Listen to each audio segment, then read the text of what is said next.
welcome back to Off the Bounce. This segment is called the Kool-Aid Flavor of the Week.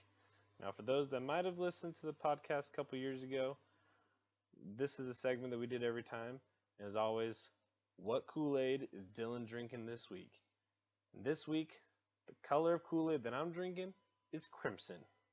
How can you not be drinking the Alabama Kool-Aid at this point? I mean, the tide is rolling like crazy. They have strong offense. They have strong defense. They have a Heisman frontrunner and quarterback Tua Tagovailoa. They have all the positive media coverage in the world. And if you look at Tagovailoa's stats, so far he is passing at a 72.5% completion percentage. He's thrown for over 1,000 yards with 12 touchdowns, no interceptions, and a 97.8 quarterback rating, which is the highest right now in all of college football. There's a couple guys with more yards, more touchdowns, but no one has a higher quarterback rating than he does.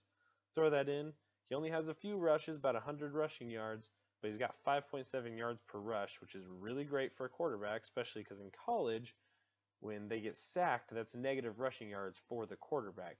So put all that together, he's at 5.7 yards per rush with 2 rushing touchdowns. So he's doing great. Alabama's doing great.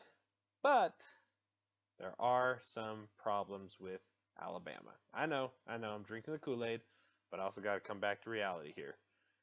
So the problem is that they've only played one ranked opponent, Texas A&M, who I think is a good team.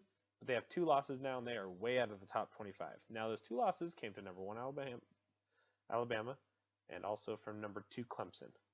So they've kind of got like steamrolled, but with 2 losses after only 4 weeks, it's hard to stay in top 25. They'll be back top 25.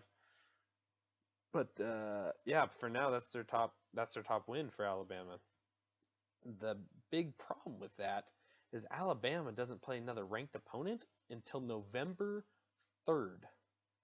We're talking over a month. We got like 5 or 6 weeks until they play LSU November 3rd. Now that game is going to be a good game. That's when we'll finally see how good Alabama really truly is. So we'll see. It's going to take a little while.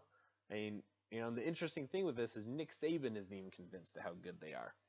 He's the coach. He knows how good they are, but he's not convinced that they're as good as everyone at ESPN, Fox, and every single other sports outlet, including myself, is saying that Alabama is. He's not convinced. In fact, he had a quote at the last press conference. He said, and I quote, "So I would appreciate it if you would, sort of look at some of the things we didn't do well and write about that. So maybe I can show it to the player and say, look here, man, here's something you can do better." So that's how Nick Saban feels. I understand what he's saying. I have similar issues with it. They haven't played a huge opponent yet. That being said, they've rolled over everyone. They beat Texas A&M by 22 points, which is crazy. At the moment, I got nothing bad to say, really. The scary thing, though, with Alabama is they're always good. They always have someone in the Heisman watch, but it's usually a running back, never a quarterback. So now they got a great defense. They got a great run game. Now add an amazing quarterback to that, who in the last game against Texas A&M threw for 387 yards and 4 touchdowns. That's a problem for the rest of the nation. So drinking the Kool-Aid. Kool-Aid is crimson. Roll Tide. Thanks for watching. See you soon.